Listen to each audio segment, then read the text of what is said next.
मांडण्यात आले। जयंत पाटील साहेब। अध्यक्ष महोदय, आता वेळ नाहीये, खरोखर वेळ नाहीये। अध्यक्ष महोदय, आपल्या हो, अंतिम आठवडा प्रस्तावावर बोलण्यासाठी मी उभा आहे।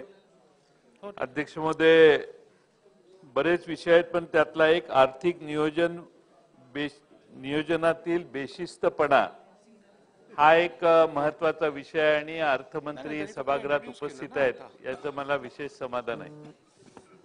अर्थमंत्र्यांनी अंतिम आठवडा प्रस्तावाच्या मधल्या या वाक्याची दखल घेतली पाहिजे। महाराष्ट्रामध्ये आपलं राज्य हे नोटा छापण्याचा अधिकार घेऊन काम करते का हेच मला कळेना। ज्यावेळी देवेंद्र फडणवीस अर्थमंत्री यांनी सभागृहात अर्थसंकल्प मांडला त्यावेळी अध्यक्ष महोदय 17,000 कोटी रुपयाचं डिफिसिट होतं, त्यांनीच सांगितलेलं। त्यानंतर पुरवणी मागण्या जून जुलैमध्ये मांडल्या त्या 44,000 कोटीच्या। त्यानंतर काल परवा पुरवणी मागण्या मांडल्या त्या 55,000 कोटीच्या। म्हणजे सरकारकडे हातात असणाऱ्या पैशापेक्षा 1,16,000 कोटी रुपये हे जास्तचे सभागृहात मागणीच्या रूपानं आपल्या समोर आहेत। सरकारकडे पैसे नाही आहेत, पण 1,16,000 कोटी रुपये हे 17,000 कोटीचं डिफिसिट आणि 2 पुरवण्या मागण्यांची बेरीज केली तर होते। काल सन्माननीय मुख्यमंत्री महोदयांनी परवा भाषण जे केलं या राज्यातल्या शेतकऱ्यांना मदतीचं कदाचित त्याची बेरीज 44,000 कोटी असेल। म्हणजे महाराष्ट्र सरकारला 1,60,000 कोटी रुपये ऍडिशनल 31 मार्चच्या आत हे पैसे द्यायचे असतील तर 1,60,000 कोटी रुपये महाराष्ट्र सरकारला गरज आहे ऍडिशनल। एवढं उत्पन्न वाढण्याची शक्यता नाही। आता हे 1,60,000 कोटी कुठे गेले? प्रत्येक मतदारसंघात 400 कोटी दिले, 200 कोटी दिले, 50 कोटी दिले, 70 कोटी दिले। सगळ्या आमदारांना इकडं हात फिरवत नाही, इकडे जास्त दिलेले आहेत, पण सगळ्या आमदारांना जे पैसे दिले ते अध्यक्ष महोदय जो निधी आहे त्या निधीची कामं 3-3 वर्ष चालू राहणार। म्हणजे महाराष्ट्रातल्या विधिमंडळातल्या सदस्यांनी मागणी करायची, मंजुऱ्या द्यायच्या, पुरवणी मागणीच्या माध्यमातून समोर आणायचं आणि अध्यक्ष महोदय महाराष्ट्रामध्ये कोणतेही काम पूर्ण होणार नाही। मी आपल्याला लिहून सांगतो की या सभागृहातल्या सदस्यांची निव्वळ फसवणूक या निमित्तानं चालू आहे। अध्यक्ष महोदय, त्यामुळे आर्थिक नियोजन हे प्रचंड घसरलेलं आहे आणि अध्यक्ष महोदय या सरकारने ज्या हमी घेतल्या, पूर्वी साखर कारखान्यांच्या साठी हमी घेतली तरी टीका व्हायची, 50-60 कोटीच्या हमी घेतली तरी पेपरमध्ये बातमी व्हायची। या सरकारने अध्यक्ष महोदय 1,00,000 कोटी रुपयाच्या हमी घेतलेल्या आहेत ऍडिशनल। म्हणजे हमी घेणं ही नॉट अ इझी गोष्ट, एवढी मोठी जोखीम सरकारने इन एडिशन टू मी हे जे सांगतो 1,00,000 कोटी रुपयापर्यंत इतर प्रोजेक्टच्या हमी देखील घेतलेल्या आहेत। MMRDA सारख्या संस्था या पूर्ण मोकळ्या केलेल्या आहेत, ज्यांच्याकडे वळून बघण्याचं आणि निधीला सपोर्ट करण्याची गरज असते। सरकारला ज्यावेळी अडचण असते त्यावेळी MMRDA म्हाडाकडे आम्ही वळायचो। अध्यक्ष महोदय, ते सगळ्या संस्था आता आर्थिकदृष्ट्या पूर्ण मोकळ्या करण्याची व्यवस्था झालेली आहे आणि म्हणून अध्यक्ष महोदय या ठिकाणी राज्याच्या आर्थिक नियोजनात पूर्णपणाने बेशिस्तपणा सरकारमध्ये निर्माण झालेला आहे। अध्यक्ष महोदय, सिंचन प्रकल्प प्रलंबित आहेत फार मोठ्या प्रमाणात। आता मला वाईट नाही, काल अर्थमंत्र्यांनी आमच्या बिझनेस ऍडवायझरी कमिटीत सांगितलं की सत्तारूढ पक्षाचा प्रस्ताव विड्रॉ करतो, त्यामुळे आता ती चर्चा होत नाही। म्हणून इथं सिंचन प्रलंबित योजना आहेत, ते नार पारचा प्रकल्प आहे, म्हणजे तो आहे। परत या ठिकाणी वैनगंगा टू नळगंगा हा प्रकल्प जोडण्याचा मोठा महत्वाकांक्षी प्रकल्प आम्ही देखील पुढाकार घेऊन त्याला बरीच चालना दिलेली। वैनगंगा टू नळगंगा हे पाण्याचा प्रकल्प जोडला तर विदर्भातल्या ज्या ठिकाणी पाण्याचं डिफिसिट आहेत अशा अनेक तालुक्यांना फार मोठा बेनिफिट मिळणार आहे। त्या दृष्टीने सरकारने आम्ही बरंच काम त्यात केलंय, पण सरकारने त्याला चालना देण्यासाठी 1.5 वर्ष झालं आमचं सरकार जाऊन, 1.5 वर्षात कोणतंही काम केलेलं नाही। आता थोडं थोडं पुढे हालचाली चालू आहेत, कदाचित या आठवड्यात 2 आठवड्यात काहीतरी निर्णय होईल, कदाचित उत्तर झालं तर त्यात उत्तरातही येईल अशी माझी शंका आहे. अध्यक्ष महोदय, त्यामुळे सिंचन प्रलंबित विदर्भातल्या बॅकलॉग साठी विदर्भातल्या अमरावती रिजनचा बॅकलॉग वर्ष 1.25 वर्षात काढायचं नियोजन 1.5 वर्षात आम्ही केलेलं. तो जलसिंचनातला बॅकलॉग काढण्यासाठी कोणती फारशी उपाययोजना नाही. 2000 कोटी रुपयाची तरतूद केलेली आहे, पण अध्यक्ष महोदय ती तरतूद अपुरी आहे. त्यामुळे पूर्व विदर्भातला अमरावती रिजनचा बॅकलॉग काढणं, पश्चिम विदर्भातला, हे देखील मोठं जबाबदारीचं काम हे सरकार पूर्ण करतंय की नाही अशी आम्हाला अध्यक्ष महोदय शंका आहे. अध्यक्ष महोदय, शालेय शिक्षणात दुरावस्था आहे. शालेय शिक्षणाची तर ऐशी तैशी झालेली आहे. राज्याचे शिक्षण मंत्री परवा उत्तर देताना सांगतात, पण महाराष्ट्रात सगळ्यांना असं वाटतंय की आता ग्रुप शाळा करायच्या, आसपासच्या शाळा बंद करायच्या. अशा 20,000 शाळा महाराष्ट्रात बंद करण्याचा घाट देखील या सरकारने खर्च कमी करण्यासाठी घालायचं ठरवलेलं आहे. शिक्षण मंत्री किती म्हटले तरी बाहेर येणाऱ्या बातम्या ज्या आहेत अध्यक्ष महोदय, त्या या महाराष्ट्रात छोट्या वस्ती शाळा, एक शिक्षकी शाळा, अशा छोट्या छोट्या शाळा, 20 पैकी कमी पट असणाऱ्या शाळा बंद करण्याचा घाट या सरकारने घातलेला आहे. आणि त्यासाठी देखील अध्यक्ष महोदय पैसे वाचवण्यासाठी आता ही बाजू एका बाजूने करण्याचा निर्णय हे सरकार करते. अध्यक्ष महोदय, खरं म्हणजे आपल्या राज्यामध्ये भगवद्गीतेत भगवान श्रीकृष्ण अर्जुनाला उपदेश करताना म्हणतात की वेळ कधी सारखी राहत नाही, ती नेहमी बदलत असते. आणि त्यामुळे अध्यक्ष महोदय वेळ बदलत असते. वेळेनुरूप काळानुरूप माणसं वेगवेगळे निर्णय घेत असतात. अध्यक्ष महोदय, अलीकडे मी या निमित्तानं एवढंच सांगेन की आपण उत्तर प्रदेश आणि बिहार या राज्यांना नावं ठेवायचो लॉ अँड ऑर्डरच्या विषयी, पण अध्यक्ष महोदय आता आपण त्या राज्यांच्या पुढे गेलेलो. म्हणजे कायदा सुव्यवस्थेत आपण सहज म्हणायचो काय महाराष्ट्राचा बिहार करून ठेवलाय का, आता कदाचित बिहारमध्ये महाराष्ट्र करून ठेवलाय का असं म्हणण्याची पाळी कदाचित येणार आहे. आणि म्हणून अध्यक्ष महोदय, या दोन्ही राज्यांपेक्षा आम्ही अधिक मागे गेलेलो आहोत.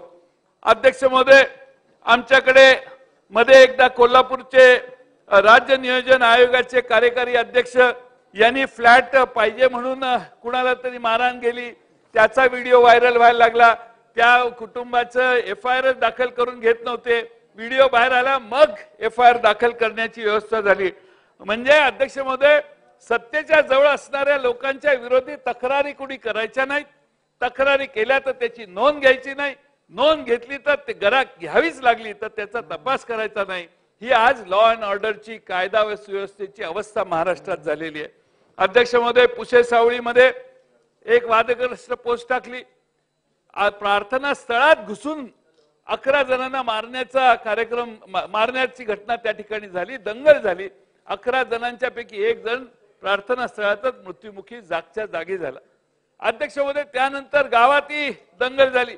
अध्यक्ष महोदय, आजपर्यंत एखाद्या प्रार्थना स्थळात, कुठल्या समाजात, कुठल्या धर्माचा आहे हा भाग वेगळा, देवळातही आपण किंवा प्रार्थना, कुठल्याही प्रार्थना स्थळात जाऊन अशा मारामारी आणि दंगल होत नव्हती, पण ती देखील पुसे सावळीत अध्यक्ष महोदय दंगल झाली हे आपल्याला लक्षात या.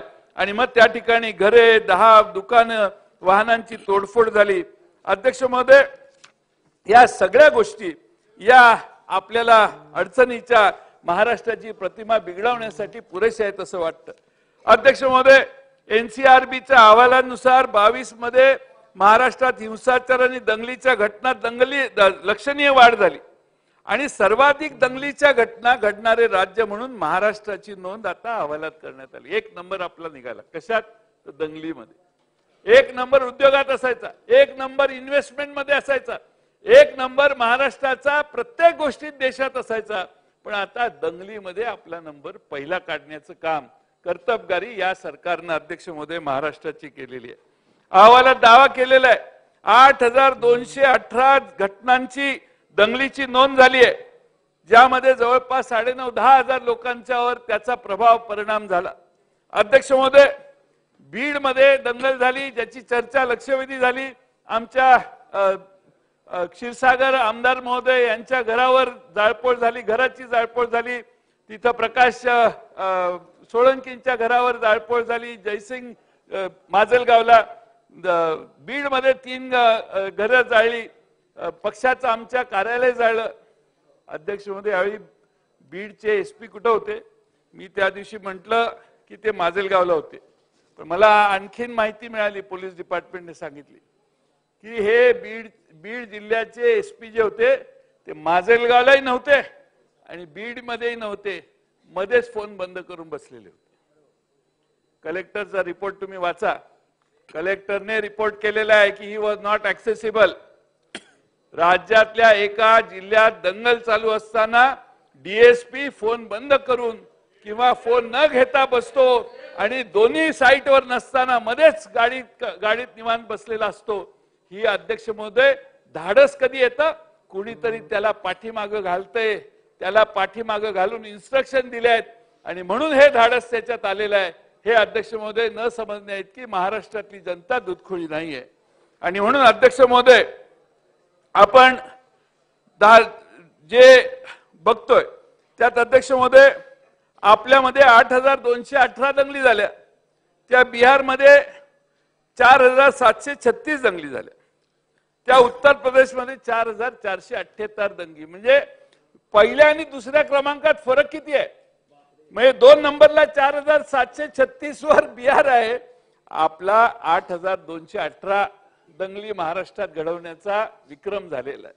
या दंगली का घडतात? दंगली घडतात अध्यक्ष महोदय रामनवमीला अलीकडे दंगली होण्याची शक्यता निर्माण व्हायला लागली आहे. अध्यक्ष महोदय दसऱ्यालाही काही होऊ शकतं. आमच्या कोल्हापूरला कुठून माणसं आली माहित नाही, पण एवढी मोठी गर्दी आणि मोर्चा. अध्यक्ष महोदय, प्रत्येकाला, आम्ही हिंदू आहोत, आम्हालाही धर्माचा अभिमान आहे, पण अध्यक्ष महोदय या धर्माचा अभिमान ठेवताना दुसऱ्याच्या अस्तित्वाला आपल्याला डिवचून चालणार नाही. डिवचण्याची ही भारतीय संस्कृतीची परंपरा नाही आहे. सर्व जाती धर्माच्या लोकांनी समाधानाने या देशात राहावं, तरच या देशाची प्रगती आहे. आपण असे दंगे करायला लागलो तर अध्यक्ष महोदय देशातली इन्व्हेस्टमेंटचं रेटिंग आपल्या देशाचं कमी होईल. हे अध्यक्ष महोदय विसरता येणार नाही. अध्यक्ष महोदय, केंद्र सरकारने सगळ्या पोलीस स्टेशनची मूल्यमापन केलं आणि एक यादी जाहीर केली देशातल्या टॉप 10 पोलीस स्टेशनची. महाराष्ट्रातले एकही पोलीस स्टेशन यात नाही. महाराष्ट्रातले एकही पोलीस स्टेशन देशातल्या टॉप 10 मधल्या यादीत नाही. म्हणजे गृह खातं कसं चाललेलं आहे हे आपण अध्यक्ष महोदय लक्षात घ्या. आपल्या ऍडमिनिस्ट्रेशन कडे लक्षच नाही. आपल्याला उद्योग दुसरेच आहेत जास्त, त्यामुळे गृह खात्याच्या कडे लक्ष द्यायला वेळ नाहीये. आणि एवढे उद्योग आहेत की एक पक्ष फोडला, दुसरा पक्ष फोडला, आता उरलेल्यांनाही फोडा. हे सगळेच, मला वाटतं असं जाहीर करा तिथून की सगळेच एका पक्षात आता आहोत म्हणून, म्हणजे शांतता होऊन जाईल एकदा. अध्यक्ष महोदय, गृह खात्याकडे लक्ष द्या. गृह खात्याचं लक्ष, आपलं जॅकेट बरेच दिवस घालून आपण तयार आहात. अध्यक्ष महोदय, एकेकाळी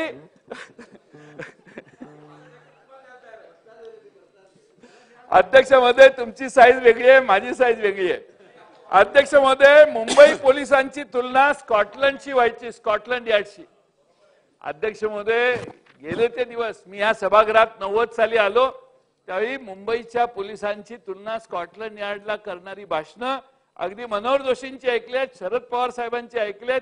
तेव्हाच्या सगळ्या विरोधी पक्ष नेत्यांची ही कल्पना आहे. काय त्याला बसून बोलू नका. अध्यक्ष महोदय, आता न्यायाची काय व्यवस्था आहे? न्यायाची व्यवस्था अध्यक्ष महोदय, भारतामध्ये 5 कोटी केसेस प्रलंबित आहेत वेगवेगळ्या न्यायालयात. अमेरिकेमध्ये अध्यक्ष महोदय 10 लाख नागरिकांच्या मागे 108 न्यायाधीश आहेत, पण भारतामध्ये हा आकडा 12 न्यायाधीशांचा आहे. 10 लाख माणसांच्या मागे 12 लोक. अध्यक्ष महोदय, महाराष्ट्रामध्ये 50 लाख केसेस न्यायालयात पेंडिंग आहेत. 50 लाख, इकडं 4 तिकडं 4 अफेक्टेड पर्सन 8 जरी धरले तरी साधारणपणे 4 कोटी लोक महाराष्ट्रातली केसेस सुटण्याच्या प्रतीक्षेत आहेत. हे अध्यक्ष महोदय आपण लक्षात घेतलं पाहिजे. अध्यक्ष महोदय, मला आठवतं देवेंद्र फडणवीस उपमुख्यमंत्री तेव्हा गृह विभागाची जबाबदारी 2014 ते 19 जबाबदारी त्यांच्याकडे होती. ते नेहमी भाषणात सांगायचे rate of crime registration, rate of conviction हे आमच्या काळात कमी आहेत, जास्त आहेत, असे भाषण ते करायचे. अध्यक्ष महोदय, आणि म्हणून अध्यक्ष महोदय त्यांच्या काळात काय ते आम्हाला सांगायचे, रेट ऑफ कन्व्हिक्शन जास्त आहे, आमच्या काळात आम्ही असं केलंय तसं केलंय. आता अध्यक्ष महोदय केंद्र सरकारने एक अहवाल जाहीर केलाय, त्यामध्ये महाराष्ट्र राज्यात रेट ऑफ कन्व्हिक्शन हा कमी होत आहे. महाविकास आघाडी सरकारच्या काळात 2020 ला रेट ऑफ कन्व्हिक्शन 58.29% होता आणि आता या सरकारच्या काळात 2023 ला रेट ऑफ कन्व्हिक्शन हा 41.36% आहे. म्हणजे कन्व्हिक्शनचा रेट कमी आहे, याचा अर्थ गुन्हेगारांना पकडण्यात, गुन्हेगारांच्यावर सिद्ध आरोप करण्यात हे सरकार कमी पडतंय. आणि म्हणून अध्यक्ष महोदय आपण ही गंभीर परिस्थिती आहे हे लक्षात घ्या. देवेंद्र फडणवीसांचं भाषण मी एकदा ऐकलं, मी फडतूस नाहीये काढतूस आहे, चांगलं भाषण होतं. पण अध्यक्ष महोदय या नागपूरमध्ये काय परिस्थिती आहे? नागपूरमध्ये चोर लुटारू यांनी हैदोस घातलाय, लुटारूंची राजधानी झालेली आहे नागपूर. आणि त्यामुळे अध्यक्ष महोदय नागपुरात सरासरी रोज 3 घरांमध्ये चोरटे हात साफ करतात. नागपूरकरांच्या तोंडी हेच वाक्य असतं, हे देवा तुम्हीच सांगा आता घर सुरक्षित कसे ठेवायचे. अध्यक्ष महोदय जबरी चोरी, वाहन चोरीच्या घटनांमध्ये देखील या उपराजधानीत वाढ झालेली आहे. 22 मध्ये 167 जबरी चोरी झाल्या, यावर्षी 221 नोव्हेंबर पर्यंतच, म्हणजे 250 पर्यंत आकडा जायला काही अडचण नाही. गेल्या वर्षी 1553 वाहन चोरी घटना घडल्या, आता नोव्हेंबर मध्येच आम्ही 1600 क्रॉस केलेला आहे. अध्यक्ष महोदय सांगण्याचा मुद्दा असा आहे की अध्यक्ष महोदय या शहरामध्ये गुन्हेगारीचं प्रमाण प्रचंड वाढलंय आणि म्हणून आम्ही म्हणतो की महाराष्ट्रात इतरत्र फिरण्यापेक्षा नागपूरमध्ये ठाण मांडून गृहमंत्र्यांनी बसावं आणि महाराष्ट्रातल्या नागपूरच्या उपराजधानीतला हे गुन्हेगारीचं जे सगळं वातावरण आहे अध्यक्ष महोदय ते एकदा दुरुस्त करावं, एवढी आमची त्यांना सूचना आहे. अध्यक्ष महोदय या ठिकाणी सगळ्या जिल्ह्यात आहे.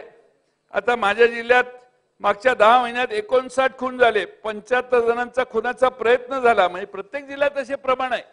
त्यामुळं परिस्थिती बघितली तर अध्यक्ष महोदय काही चांगली परिस्थिती समाजात नाहीये. मागच्या वर्षात 2904 बलात्काराच्या घटना घडल्या. आता बलात्काराच्या घटनांमध्ये महाराष्ट्राचा 4था नंबर आलाय. म्हणजे तो अजून ह्यांचं राज्य कंटिन्यू राहिलं तर पहिला नंबर यायला फार वेळ लागणार नाही. त्यामुळे 4थ्या नंबरला आमचं राज्य बलात्काराच्या घटनात आम्ही पोहोचवलं. खुनाच्या घटनांमध्ये देखील अध्यक्ष महोदय महाराष्ट्र 3ऱ्या क्रमांकावर गेलेला आहे. आणि अध्यक्ष महोदय जळगाव मधली घटना, 8 वर्षाच्या मुलीची निगृणपणाने हत्या करण्यात आली. जुलै महिन्यात एरंडोल येथील वसतिगृहामध्ये 5 अल्पवयीन मुलींचे लैंगिक शोषण झाले. याला कोण जबाबदार आहे? जळगावचं नाव काढलं तर जळगावचे मंत्री आमच्या बच्चू कडूंना जवळ घेऊन बसतात. हा प्रश्न महत्वाचा आहे. बच्चू कडूंना अधिकार द्या, बघा सगळे जळगाव कसं स्वच्छ करून टाकतील. पण अध्यक्ष महोदय जळगाव जिल्ह्यात 3 मंत्री आहेत आणि अध्यक्ष महोदय 3 मंत्री आपल्या माता भगिनींना सुरक्षित ठेवण्यात अपयशी ठरत आहेत. या सगळ्या घटनांना कोण कारणीभूत आहे? मंत्री व्हायला काय अडचण नाही, कोणाची तक्रार नाही, पण महिलांची सुरक्षितता यांच्या काळात धोक्यात आलेली आहे, हे या ठिकाणी सांगणं गरजेचं आहे. अध्यक्ष महोदय या निमित्ताने मी आपणा सर्वांना आणि अध्यक्ष महोदय मंत्री महोदयांना विनंती करेन की आपण शेवटी प्रगतशील असणारं राज्य आहे. या राज्याची बेकारी एवढी मोठ्या प्रमाणात वाढलेली आहे, 10% वर आज बेकारी गेलेली आहे, ऍव्हरेज बेकारी. आणि त्यामुळे अध्यक्ष महोदय या ठिकाणी महिलांची सुरक्षितता या संदर्भातल्या काही गोष्टी या आपल्याला लक्ष घालून कमी करणं आवश्यक आहे. महिलांच्या पॉस्कोची देखील परिस्थिती तीच आहे. 20-21 ला देखील गुन्ह्यात वाढ झाली आहे. 22 ला 964 वरून 20 सालचे आता 22 साली 1184 वर केसेस गेलेले आहेत. आणि त्यामुळे हे सरकार महिलांना सुरक्षितता देण्यासाठी पूर्णपणाने कमी पडते अध्यक्ष महोदय. आणि त्यामुळे पोलीस डिपार्टमेंटमध्ये पोलीस भरती करण्याचं हे सरकार का टाळतं हे आम्हाला कळत नाही. अध्यक्ष महोदय, मुंबईमध्ये 2023 साली सँक्शन पद 30,115 आहेत, पण फक्त 19,532 पोलीस आहेत त्यांच्याकडे. 35% जागा रिक्त आहेत आणि हे सरकार पोलीस भरतींच्या बाबतीत पावलं टाकत नाही. हे अध्यक्ष महोदय दुर्दैवाने आहे. पद रिक्त ठेवायचं, नोकर भरती करायची नाही. अग्निवीर आहे, अग्निवीर योजना केंद्र सरकारची आर्मीमध्ये जायची. मला जरा शंका आहे त्या अग्निवीर प्रमाणे पोलिसांच्या ती असे काही वीर घालायचे असं दिसतंय, कारण कॉन्ट्रॅक्टवर पोलीस भरती करायचा मानस या सरकारचा अशी माझी अध्यक्ष महोदय शंका आहे. आणि म्हणून एवढी पद रिक्त ठेवण्याचं काम काय. आता मध्ये कॉन्ट्रॅक्टवर जरा दंगा झाला म्हणून काही GR विड्रॉ केले, पण अध्यक्ष महोदय कॉन्ट्रॅक्ट भरती पोलिसांच्यात करायची कल्पना सरकारची आहे का. हे 3,000 पोलीस भरती कॉन्ट्रॅक्टवर करायची असा प्रस्ताव आहे अशी माझी माहिती आहे. आणि म्हणून अध्यक्ष महोदय की रिक्त जागा ठेवायच्या आणि मग अचानकपणाने कंत्राटदाराकडून त्या भरायच्या, हेच सध्या अध्यक्ष महोदय या सरकारचं चालू आहे. आणि त्यामुळं या निमित्ताने पुन्हा एकदा 2014च्या निवडणुकीत आम्ही बघितलं, एक भगिनी नेहमी टीव्हीवर यायची आणि म्हणायची, महिलांचे प्रश्न मांडायचे आणि म्हणायचे कुठं नेऊन ठेवलाय महाराष्ट्र. आता अध्यक्ष महोदय तिला हुडकतोय आम्ही, ते कुठं गेल्या ताई त्या. अध्यक्ष महोदय आता कुठे नेऊन ठेवलाय महाराष्ट्र आमचा असा प्रश्न आम्ही नाही, महाराष्ट्रातली लोक विचारायला लागली आहेत. ड्रग्जचा तर विषय चर्चा करायचाच नाही. उडता पंजाब तसं उडता महाराष्ट्र अशी परिस्थिती आपली केलेली आहे. उडता महाराष्ट्र करण्याची व्यवस्था झाली आहे. कुठल्याही ठिकाणी जावा, मोठ्या शहरात जावा, ड्रग्जचं अंमली पदार्थांचं प्रमाण एवढं वाढलेलं आहे अध्यक्ष महोदय. आणि ते सगळे हप्ते देत असतात. हप्ते देत असल्यामुळे त्यांच्यावर कोणी रेड करत नाही आणि सगळे सर्रास व्यवसाय, अवैध व्यवसाय चालू करण्याचं काम हे सर्व ठिकाणी चाललंय. आता त्या ललित पाटलांच्यावर बोलून मी माझा वेळ घ्यायची काही गरज नाही, तुम्हाला सगळंच महाजन साहेब माहिती आहे. आणि त्यामुळे तुम्ही त्याच्या मागे असं मी म्हणत नाही अजून, पण ह्या सगळ्या प्रकरणामध्ये त्याला हॉस्पिटलमध्ये ऍडमिट करण्याची व्यवस्था देखील मंत्रीच करतात. त्याला त्या हॉस्पिटलमधून पळून जाण्यासाठी व्यवस्था चालूच आहे. आणि ड्रग्जचा त्या ठिकाणी फार मोठा त्याचा कारभार आहे. अध्यक्ष महोदय, महाराष्ट्रात ड्रग माफियांना राजाश्रय देण्याची आता नवी प्रथा चालू झालेली आहे. म्हणजे ज्या ठिकाणी जास्त पैसे मिळतात त्या सगळ्या गुन्हेगारातल्या पद्धतींना संरक्षण देण्याचं काम हे सध्याचं सरकार करतंय. आणि म्हणून अध्यक्ष महोदय संपत आलं, शेवटचाच मुद्दा आहे. 2:15 वाजता रिप्लाय देणार आहेत माननीय गृहमंत्री. आम्ही भाषण केल्याशिवाय ते रिप्लाय कशाला देणार. आमचं भाषण झाल्याशिवाय त्यांना बोलायला स्फूर्ती मिळते. त्यांना स्फूर्ती करण्यासाठी, त्यांना गरम करण्यासाठी चालू आहे. त्यांना काय बोलायला काय राहणारच नाही अध्यक्ष महोदय. आणि म्हणून अध्यक्ष महोदय आता कोयत्याचा थरार पुण्यात एक कोयता गँग होती. कोयता गँगचा बंदोबस्त हे सरकार करू शकत नाही. अध्यक्ष महोदय, आपल्या मुख्यमंत्र्यांच्या जिल्ह्यामध्ये देखील 2-3 तरुणांनी कोयत्याने धाक दाखवत एका दुकानदाराला धमकावण्याचा व्हिडिओ पुढे आलेला आहे. अध्यक्ष महोदय, मुख्यमंत्र्यांच्या भागात हे चाललेलं आहे तर मग इतरांचं काय, हाच प्रश्न अध्यक्ष महोदय झालेला आहे. सायबर क्राईम हे प्रचंड मोठं संकट आपल्यावर आहे. सायबर क्राईमच्या माध्यमातून डीप फेक आणि वेगळे प्रकार हे आपण अध्यक्ष महोदय पाहिलेले आहेत. आणि त्यामुळे अध्यक्ष महोदय फार मोठ्या प्रमाणामध्ये सायबर क्राईम भारतात वाढायला लागलाय. त्याची व्यवस्था काय, सायबर क्राईमला तोंड देताना बँकेचे फ्रॉड तर होत आहेतच, ऑनलाईन बँकिंग मध्ये, ऑनलाईन लॉटरीमध्ये सगळ्या गोष्टीत फसवणुकी चाललेल्या आहेत. आणि यामध्ये सरकारने सायबर क्राईमची व्यवस्था उत्तम केलेली नाही. एखाद्या महिलेला अश्लील बोललं, महिलेबद्दल अश्लील फोटो टाकले तरी पोलिसांच्याकडून ऍक्शन होत नाही. तक्रार केली तर त्याला आणून दिवसभर बसवतात, संध्याकाळी सोडतात. त्यामुळे या सरकार जर सायबर क्राईमवर आणि महिलांच्या छेडछाडी मोबाईल फोनवरून ज्या होतात त्याच्याबद्दल जर गंभीर असेल तर त्यासाठी तेवढेच कडक कायदे सरकारने आणले पाहिजेत. आणि अध्यक्ष महोदय, सरकारचा त्यात अपयश या ठिकाणी आम्हा सगळ्यांना दिसतंय. आणि म्हणून अध्यक्ष महोदय आपलं पुन्हा कॅपिटल ऑफ सायबर क्राईम आपला महाराष्ट्र व्हायला लागलाय का काय याचा अभ्यास सरकारने केला पाहिजे. अध्यक्ष महोदय या ठिकाणी 13,000 मुली बेपत्ता झाल्या. पुण्यातून 500 पेक्षा जास्त मुली बेपत्ता झाल्या. इथं मुलींचं अपहरण होतंय. राज्य हतबल झालंय असं आम्हाला वाटतंय.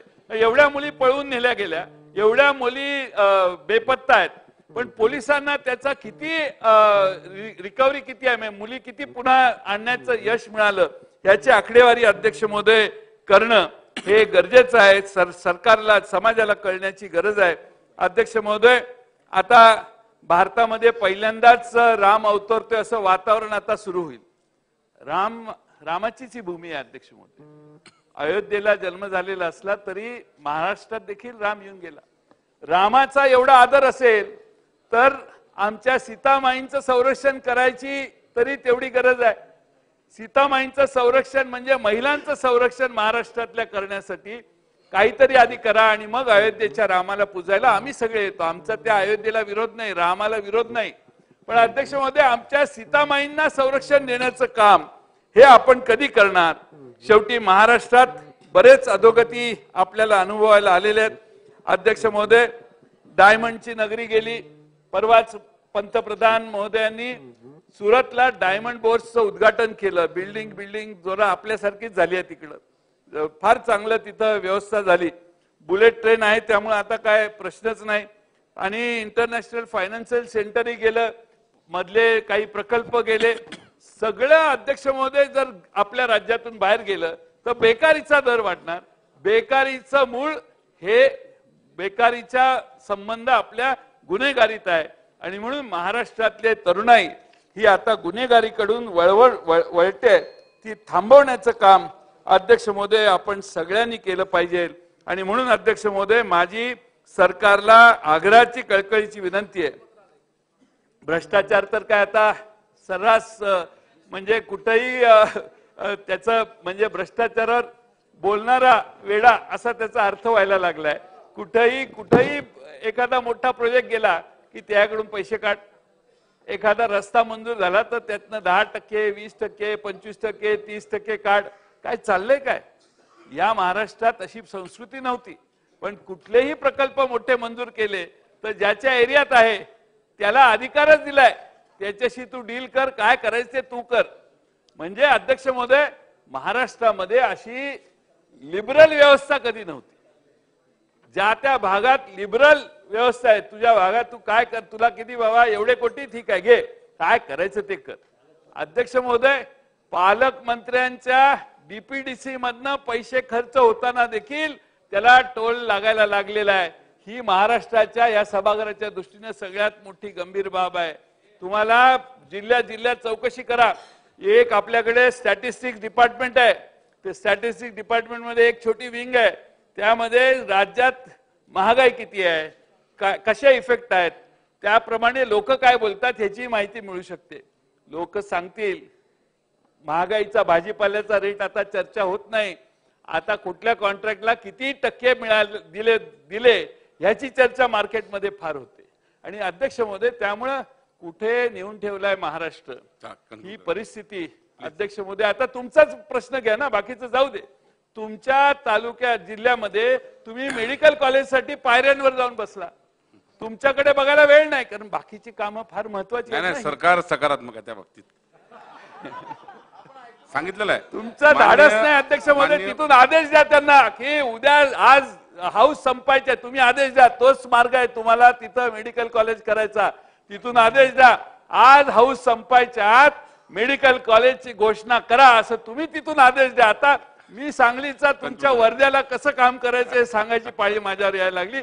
तुमच्यावर अन्याय किती. मला तुमच्याबद्दल पूर्ण सहानुभूती आहे, तुमच्या व्यक्तिमत्वाबद्दलही सहानुभूती आहे, पण हे लोक तुमचा गैरफायदा घेत आहेत. तुमची कामं करत नाहीत. कामं कुणाची करतायत? आमच्याकडून तिकडे गेलेल्यांची करतात. तुमची कामं नाही आहेत. 105 लोक लांबून येऊन पत्र देतात. का उपयोग होत नाही, पण भिंतीवर धडक मारणे हे विरोधकांचं कामच आहे. आता तुमची संख्याच वाढली. आता शेवटचाच मुद्दा अध्यक्ष महोदय, अध्यक्ष म्हणून आपल्याकडे आता आमच्या डिस्क्वालिफिकेशनचे प्रोसिडिंग चालू आहेत. 40 आणि 40 80 लोक आपण डिस्क्वालिफाय केले तर पुढच्या अर्थसंकल्पीय बजेटमध्ये 208च लोक हे सभागृहात असतील. आता प्रथा सुरू झाली आहे देशात, लोकांना घरी घालवायचं आणि राज्य करत राहायचं, सस्पेंड करायचं आणि राज्य करत राहायचं. त्यामुळे आता आम्हाला सगळ्यांना आमच्या डोक्यावर हँगिंग स्वॉर्ड आहे. आम्ही खरे ओरिजिनल, पण काय करणार. त्यामुळे काय निर्णय लागेल आपल्या अध्यक्षपदाचा, हे अध्यक्ष आमच्याबद्दल काय निर्णय देतील ते हिअरिंग मध्ये कळेल. तुमच्याबद्दल मी काही प्रिज्युडाइज स्टेटमेंट करत नाही. परंतु अध्यक्ष महोदय, या राज्यामध्ये आपल्या बळ आहे, आपली संख्या आहे म्हणून किती रेटायचं. निधी देताना अध्यक्ष महोदय या बाजूच्या पुरवणी मागण्या उडून बघा, 2 मागच्या, या बाजूच्या कुणालाही निधी दिला नाही. निधी दिला तर दम, मागायला गेलं तर दम मिळतो यांना सगळ्यांना. त्यामुळे अध्यक्ष महोदय ही काय पद्धत आहे का. थोडस असतं प्रत्येकाच्या. आता शेवटी एखाद्याच्या मतदारसंघात अशा काही घटना आणि असे महत्वाचे प्रश्न असतात, 50 लाखाने 2 कोटीने त्याचं त्या तिथल्या सामान्य लोकांची गरज होती. हे काय निधी घरी घेऊन जाणार नाही कोण. पण अध्यक्ष महोदय, लोकांच्या गरजांसाठी सभागृहात 4 लाख लोकांनी मतदान करून निवडून आणल्यावर त्यांना न्याय देण्यासाठी इथं समोर बसलेले मंत्रिमंडळातील सहकारी आहेत. हे सरकार हे महाराष्ट्राचं आहे. हे सरकार पूर्ण सभागृहाने असेल विरोध आमचा, पण सरकार त्यांची बाजू जी आहे, त्यांना जी संधी मिळालेली आहे त्याचा वापर आपल्या शपथेत लिहिलेला आहे.